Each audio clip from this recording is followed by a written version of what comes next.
नमस्कार विद्यार्थी मित्रांनो, स्वागत आहे तुमचं SK MPSC अकॅडमी या आपल्या यूट्यूब चॅनलमध्ये। आज या ठिकाणी आपण जो काही महाराष्ट्राचा भूगोल आहे या भूगोलवर आधारित एक नवीन लेक्चर सीरीज या ठिकाणी आपण सुरू करत आहोत। आज या ठिकाणी आजचं आपलं पहिलंच लेक्चर आहे ज्यामध्ये या ठिकाणी आपण महाराष्ट्र आणि त्याचे स्थान आणि विस्तार काय आहे त्याविषयी माहिती पाहणार आहोत। त्याचबरोबर महाराष्ट्राचे प्रशासकीय विभाग, प्रादेशिक विभाग आणि जे काही जिल्ह्याचं विभाजन आहे ते डेट वाईज ही या ठिकाणी पाहणार आहोत। जी काही आपली डिस्कशन आहे ती UPSC करणारे, MPSC करणारे आणि खास करून जे काही विद्यार्थी सरळ सेवेची तयारी करत आहेत त्या विद्यार्थ्यांसाठी खूपच महत्त्वपूर्ण राहणार आहे। या डिस्कशनच्या माध्यमातून आपण सर्वचे सर्व जे महत्त्वपूर्ण फॅक्ट्स आहेत त्यांना कव्हर करणार आहोत। त्याचबरोबर या ठिकाणी मॅपच्या माध्यमातूनही महत्त्वाचे पॉइंट समजून घेणार आहोत। विशेष बाब म्हणजे या ठिकाणी जिओग्राफी मध्ये ट्रिक्स आणि ट्रिक्स या ठिकाणी महत्त्वाचे असतात, त्यांनाही या ठिकाणी वेळोवेळी जिथेच्या तिथे या ठिकाणी आपण उपयोगात आणणार आहोत।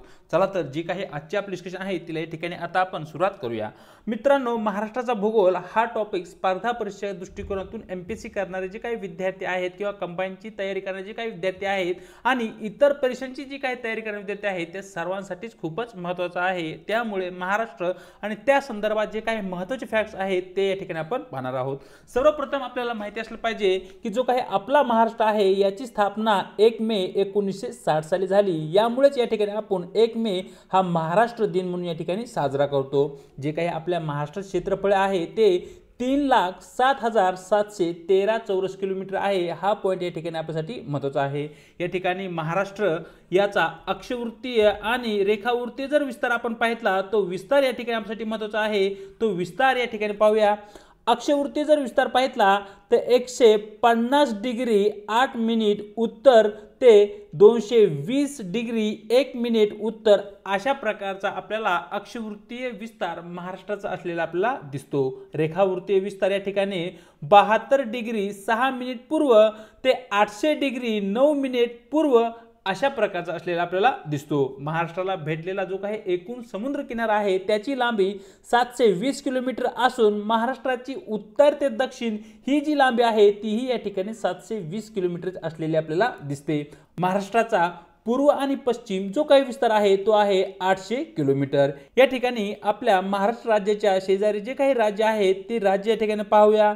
वायव्य दिशेस या ठिकाणी गुजरात राज्य, दादर नगर हवेली, दमण आणि दीव हा केंद्रशासित प्रदेश मित्रांनो या एरियामध्ये असलेला आपल्याला दिसतो। त्यानंतर उत्तरेस आपल्याला मध्य प्रदेश आणि गुजरात ही राज्य प्रामुख्याने दिसतात। पुढे जर आपण आग्नेयेस पाहितलं तर तेलंगणा राज्य या ठिकाणी तुम्ही पाहू शकता, या भागामध्ये तेलंगणा राज्य आहे आणि पूर्वेस या ठिकाणी ईशान्येला या ठिकाणी छत्तीसगड हे राज्य आपल्याला महाराष्ट्राच्या सीमेला लागून असलेलं आपल्याला दिसतं। दक्षिणेस या ठिकाणी गोवा आणि कर्नाटक ही महत्त्वपूर्ण राज्य येतात। अशा प्रकारे महाराष्ट्र आणि महाराष्ट्राच्या जो काही पूर्व, पश्चिम, उत्तर, दक्षिण भाग आहे त्या भागामध्ये कशा प्रकारे कोणत्या राज्याची सीमा आपल्या महाराष्ट्र लागून आहे हे तुम्हाला त्या ठिकाणी माहिती असणं आवश्यक आहे। या ठिकाणी काही महत्त्वाचे फॅक्ट्स आहेत तेही या ठिकाणी आपण समजून घेणार आहोत। आपल्या राज्यामध्ये जे काही जिल्हा परिषद आहे त्यांची संख्या 34 आहे आणि 34 क्रमांकाची जी काही जिल्हा परिषद आहे ती आहे पालघर, हे तुम्हाला या ठिकाणी माहिती असणं आवश्यक आहे। विशेष बाब म्हणजे मुंबई शहर आणि जे काही मुंबई उपनगर आहे या दोन जिल्ह्यांना मित्रांनो या ठिकाणी जिल्हा परिषद नाहीये। हा पॉइंट या ठिकाणी आपल्यासाठी महत्त्वाचा आहे।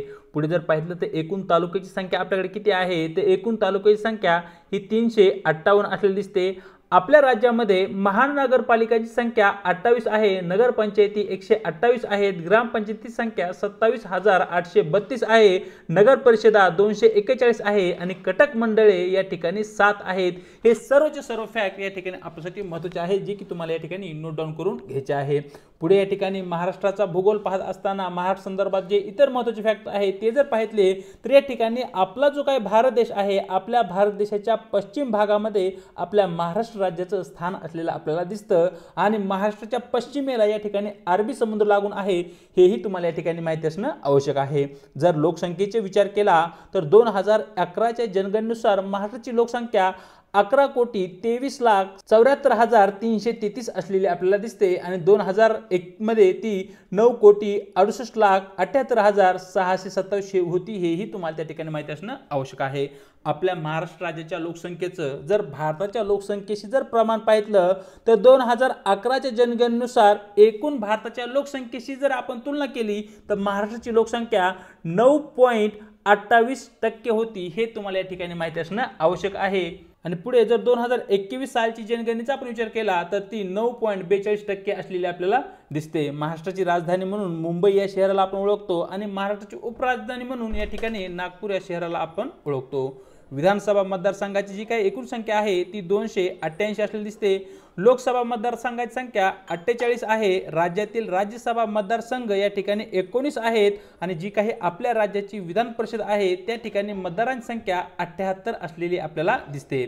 राज्यातील एकूण जिल्ह्याची जर संख्या पाहितली तर ती 36 आहे आणि 36व्या क्रमांकात जो काही जिल्हा आहे तो आहे पालघर जिल्हा। ते तुम्हाला या ठिकाणी माहिती असणं आवश्यक आहे। क्षेत्रफळाच्या दृष्टिकोनातून सर्वात मोठा जिल्हा जर तुम्हाला विचारला तर अहमदनगर हा आपल्या राज्यातील क्षेत्रफळाच्या दृष्टिकोनातून नंबर 1 चा जिल्हा असलेला आपल्याला दिसतो आणि सर्वात लहान जर जिल्हा विचारला तर मुंबई शहर हा क्षेत्रफळाच्या दृष्टिकोनातून सर्वात लहान जिल्हा असलेला आपल्याला दिसतो। पाहूया आपले पुढचे पॉइंट ज्या ठिकाणी इन डिटेल मध्ये या ठिकाणी आपण महाराष्ट्र आणि त्याचे जे काही प्रादेशिक विभाग आहे प्रदेशानुसार पडलेले जे काही विभाग आहेत आणि त्या विभागामध्ये जिल्हे आणि त्या जिल्ह्यांची संख्या किती आहे ते या ठिकाणी आपण समजून घेणार आहोत। सर्वप्रथम आपण चर्चा करणार आहोत पश्चिम महाराष्ट्र या प्रदेशाचा। मित्रांनो हा जो पश्चिम महाराष्ट्र आहे तो या ठिकाणी या एरियामध्ये तुम्ही पाहू शकताय। या एरियामध्ये जे काही जिल्हे येतात त्यामध्ये आपण पुणे विभागातील पुणे जिल्हा, सातारा, सांगली, कोल्हापूर, सोलापूर आणि नाशिक विभागातील मित्रांनो नाशिक आणि अहमदनगर अशा या 2 जिल्ह्याचा समावेश होतो। म्हणजेच एकूण पश्चिम महाराष्ट्रामध्ये 7 जिल्ह्यांचा समावेश असलेला आपल्याला दिसतो।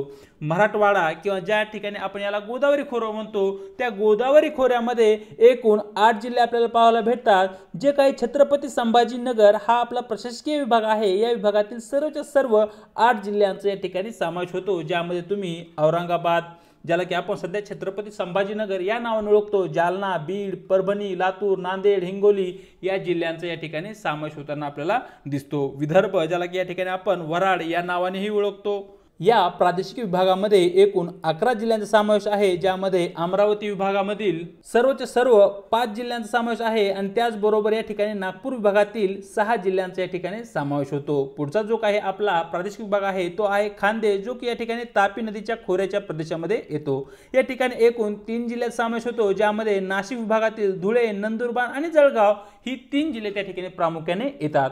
कोकण विभाग जो की आपल्यासाठी महत्त्वपूर्ण आहे। कोकण विभागामध्ये मित्रांनो मुंबई शहर, मुंबई उपनगर, ठाणे, पालघर, रायगड, रत्नागिरी, सिंधुदुर्ग अशा एकूण 7 जिल्ह्यांचा समावेश या ठिकाणी कोकण विभागामध्ये होताना आपल्याला दिसतो। या ठिकाणी एक सर्वाधिक महत्त्वाचा पॉइंट तुम्हाला लक्षात ठेवायचा आहे की विदर्भामध्ये किंवा वराड जो प्रांत आहे त्या ठिकाणी सर्वाधिक जिल्ह्याचा प्रादेशिक विभागानुसार समावेश असलेला आपल्याला दिसतो। एकूण 11 जिल्हे या ठिकाणी आहे। त्यानंतर गोदावरीचे खोरे किंवा मराठवाड्यामध्ये 8 जिल्ह्यांचा या ठिकाणी आपल्याला समावेश असलेला दिसतो। या ठिकाणी मॅप मध्ये ही तुम्ही त्या ठिकाणी पाहू शकताय। जेव्हा तुम्ही स्टडी करत असतात मॅप हा तुमच्या नजरेसमोर असला पाहिजे आणि जे काही जिल्हे तुम्ही पाहत आहात ते जिल्हे पाहिल्यानंतर आपल्या महाराष्ट्रामध्ये कोणत्या ठिकाणी तो जिल्हा आहे हेही तुम्हाला त्या ठिकाणी पाहायचं आहे। याच्या माध्यमातून जी काही आपली स्टडी आहे ती चांगल्या प्रकारे खूपच इफेक्टिव्ह प्रकारे होताना आपल्याला दिसेल। चलूया आपल्या पुढच्या स्लाइडकडे। ज्या ठिकाणी आपण या ठिकाणी जो काही आपलं महाराष्ट्र राज्य आहे आपल्या महाराष्ट्र राज्याचे प्रशासकीय विभाग पाहणार आहोत। आपल्या महाराष्ट्र राज्यामध्ये जी प्रशासकीय विभागांची संख्या आहे ती एकूण 6 असलेली या ठिकाणी आपल्याला दिसते। या ठिकाणी नंबर 1 चा जो काही प्रशासकीय विभाग आहे तो आहे कोकण। कोकण या प्रशासकीय विभागामध्ये पालघर, ठाणे, मुंबई उपनगर, मुंबई शहर, रायगड, रत्नागिरी, सिंधुदुर्ग अशा एकूण 7 जिल्ह्यांचा या ठिकाणी समावेश आहे। त्यानंतर तुम्ही पुणे विभाग पाहू शकताय। तर मित्रांनो या ठिकाणी मॅपच्या माध्यमातूनही तुम्ही पाहू शकताय पुणे विभागामध्ये पुणे जिल्हा, सातारा जिल्हा, सांगली, कोल्हापूर, सोलापूर या जिल्ह्यांचा म्हणजे एकूण 5 जिल्ह्यांचा या ठिकाणी समावेश होताना आपल्याला दिसतो। त्यानंतर जो काही पुढचा आपला प्रशासकीय विभाग आहे तो आहे नाशिक। नाशिक प्रशासकीय विभागामध्ये नाशिक जिल्हा, धुळे जिल्हा, नंदुरबार, जळगाव, अहमदनगर या जिल्ह्यांचा म्हणजे एकूण 5 जिल्ह्यांचा या ठिकाणी समावेश होताना आपल्याला दिसतो। त्यानंतर येतो तो म्हणजे नागपूर प्रशासकीय विभाग। नागपूर प्रशासकीय विभागामध्ये नागपूर जिल्हा, वर्धा, गडचिरोली, चंद्रपूर, गोंदिया आणि भंडारा अशा या जिल्ह्यांचा या ठिकाणी समावेश होतो। म्हणजे नागपूरमध्ये एकूण 6 जिल्ह्यांचा समावेश आहे। अमरावती प्रशासकीय विभागामध्ये या ठिकाणी एकूण 5 जिल्ह्यांचा समावेश आहे ज्यामध्ये या ठिकाणी तुम्ही अमरावती जिल्हा पाहू शकताय, अकोला, बुलढाणा, वाशिम, यवतमाळ हे जिल्हे या ठिकाणी तुम्ही प्रामुख्याने पाहू शकताय। शेवटी यानंतर आपल्याकडे आहे तो म्हणजे छत्रपती संभाजीनगर हा प्रशासकीय विभाग ज्या ठिकाणी सर्वाधिक जिल्ह्यांची संख्या आहे आणि ती संख्या आहे 8 जिल्ह्यांची। या ठिकाणी जो काही औरंगाबाद विभाग आहे की ज्याला की या ठिकाणी आपण छत्रपती संभाजीनगर विभाग आता या नवीन नावाने ओळखतो त्या छत्रपती संभाजीनगर विभागामध्ये छत्रपती संभाजीनगर हा एक जिल्हा आहे। जालना, बीड, लातूर, उस्मानाबाद, नांदेड, हिंगोली, परभणी या जिल्ह्यांचा त्या ठिकाणी अशा एकूण 8 जिल्ह्यांचा या ठिकाणी समावेश होतो आणि अशा प्रकारे आपल्या राज्यामध्ये एकूण 36 जिल्ह्यांचा या ठिकाणी अशा प्रकारे प्रशासकीय विभागामध्ये विभागणी केलेली आपल्याला दिसते। पुढे जर आपण पाहिलं तर पुढे महाराष्ट्राचा भूगोल पाहत असताना महाराष्ट्रामध्ये जी काही जिल्हे आहेत काही जिल्ह्यांची नवीन प्रकारे या ठिकाणी निर्मिती करण्यात आली आहे आणि ती निर्मिती कोणत्या तारखेला झाली आहे, कोणत्या जिल्ह्यातून कोणता नवीन जिल्हा तयार करण्यात आला आहे हेही पॉइंट या ठिकाणी आपल्यासाठी महत्त्वाचे आहेत, त्यांनाही या ठिकाणी आपण समजून घेणार आहोत। तर मित्रांनो, जेव्हा 1960 साली महाराष्ट्राची स्थापना झाली तेव्हा आपल्या महाराष्ट्रामध्ये एकूण जिल्ह्यांची संख्या ही 26 होती। हा पॉइंट या ठिकाणी तुम्हाला माहिती असणं आवश्यक आहे। 1980 पर्यंत जी संख्या 26 होती ती आता येथून पुढे वाढण्यात आली आणि ती कोणकोणत्या तारखेला कशा कशा प्रकारे कोणत्या जिल्ह्यातून कोणता जिल्हा निर्माण झाला ते या ठिकाणी आपण पाहणार आहोत। तर या ठिकाणी पहा मित्रांनो, 1 मे 1981 रोजी रत्नागिरी हा जो जिल्हा आहे या रत्नागिरी जिल्ह्यातून नवीन जिल्हा म्हणजे सिंधुदुर्ग या जिल्ह्याची या ठिकाणी निर्मिती करण्यात आली। या ठिकाणी तुम्ही पिक्चर मध्ये पाहू शकता। त्यानंतर याच तारखेला छत्रपती संभाजीनगर पूर्वीचा जो काही औरंगाबाद जिल्हा आहे या औरंगाबाद जिल्ह्यामधून या ठिकाणी जालना या नवीन जिल्ह्याची या ठिकाणी निर्मिती करण्यात आली। हा पॉइंट या ठिकाणी आपल्यासाठी महत्त्वाचा आहे। पुढे 15 ऑगस्ट 1982 साली धाराशिव या जिल्ह्यामधून मित्रांनो या ठिकाणी लातूर या नवीन जिल्ह्याची निर्मिती करण्यात आली। धाराशिवला पूर्वी उस्मानाबाद या नावाने आपण ओळखत होतो। 26 ऑगस्ट 1982 ला चंद्रपूर या जिल्ह्यामधून एक नवीन जिल्हा निर्माण करण्यात आला ज्याचं नाव आहे गडचिरोली जिल्हा, जो की या ठिकाणी आपल्या महाराष्ट्राच्या अतिशय पूर्वेकडे असणारा जिल्हा म्हणून ज्याला आपण ओळखतो। 1 ऑक्टोबर 1990 बृहन्मुंबई यामधून या ठिकाणी मुंबई शहर आणि मुंबई उपनगर अशा 2 जिल्ह्याची निर्मिती करण्यात आली आणि 1 जुलै 1998 ला अकोला या जिल्ह्यामधून वाशिम या नवीन जिल्ह्याची या ठिकाणी निर्मिती करण्यात आली, जो की या ठिकाणी आपल्याला विदर्भामध्ये असलेला दिसतो। पुढे जर पाहिलं धुळे या जिल्ह्यामधून नंदुरबार जिल्ह्याची निर्मिती करण्यात आली। 1 मे 1999 ला परभणी या जिल्ह्यातून हिंगोली या नवीन जिल्ह्याची निर्मिती करण्यात आली, जो की मराठवाड्यामध्ये येतो। भंडारा या जिल्ह्यामधून पुढे गोंदिया या जिल्ह्याची निर्मिती करण्यात आली आणि शेवटी 1 ऑगस्ट 2014 मध्ये ठाणे या जिल्ह्यामधून नवीन आणि आपला क्रमांक 36 चा जो काही जिल्हा आहे तो करण्यात आला, तो म्हणजे पालघर। तर अशा प्रकारे कोणत्या तारखेला कोणत्या जिल्ह्यातून कोणता नवीन जिल्हा निर्माण करण्यात आला ते या ठिकाणी आपण पाहितलं। पुढे या ठिकाणी जे काही आपला महाराष्ट्र संदर्भात महत्त्वाचे फॅक्ट्स आहेत जे की आपल्याला या ठिकाणी माहिती असणं आवश्यक आहे ते या ठिकाणी आपण पाहणार आहोत। तर सर्वात महत्त्वाचा जो फॅक्ट आहे तो म्हणजे अतिपूर्वेकडील जिल्हा। असा जर तुम्हाला प्रश्न आला तर महाराष्ट्राच्या अतिपूर्वेचा जिल्हा तुम्ही या ठिकाणी गडचिरोली जिल्हा आहे हे तुम्हाला या ठिकाणी माहिती असणं आवश्यक आहे। अशा प्रकारे जर आपण स्ट्रेट लाईन खिचली तर मित्रांनो या ठिकाणी हे जे टोक आहे ते अतिशय पूर्वेचे टोक असल्या कारणाने गडचिरोली हा जिल्हा आपला अतिपूर्वेचा जिल्हा ठरतो। त्यानंतर अति दक्षिणेला जो काही जिल्हा आहे तो आहे सिंधुदुर्ग जिल्हा। या ठिकाणी तुम्ही पाहू शकता की अतिशय दक्षिणेला सिंधुदुर्ग जिल्हा आलेला आपल्याला दिसतो।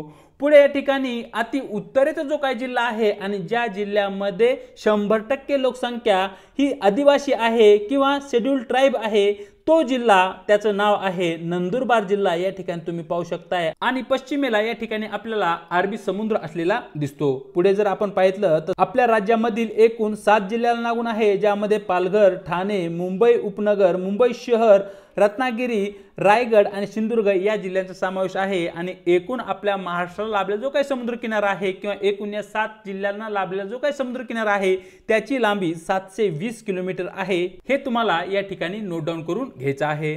जर किनाऱ्यावाईज पाहिलं तर सर्वात जास्त किनारा लांबी ही आपल्याकडे रत्नागिरी या जिल्ह्याला लागून आहे। तुम्ही या ठिकाणी मॅप मध्ये पाहू शकताय की रत्नागिरी जिल्ह्याला सर्वाधिक लांबीचा समुद्र किनारा या ठिकाणी लाभलेला आहे आणि सर्वात कमी समुद्र किनारा हा पालघर जिल्ह्याला जो की 102 किलोमीटर लाभलेला आहे आणि रत्नागिरी जिल्ह्याला 237 किलोमीटर आहे। हेही तुम्हाला या ठिकाणी माहिती असणं आवश्यक आहे। क्षेत्रफळानुसार जर जिल्ह्यांचा आपण उतरता क्रम लावला तर पहिले 5 जिल्हे ज्यामध्ये नंबर 1 चा जिल्हा या ठिकाणी आपल्यासाठी महत्त्वाचा आहे तो म्हणजे आहे अहमदनगर, जो की क्षेत्रफळानुसार सर्वाधिक मोठा जिल्हा आहे। त्यानंतर number 2 Pune, number 3 Nashik, number 4 Solapur आणि नंबर 5 वर या ठिकाणी आपल्याला गडचिरोली जिल्हा दिसतो।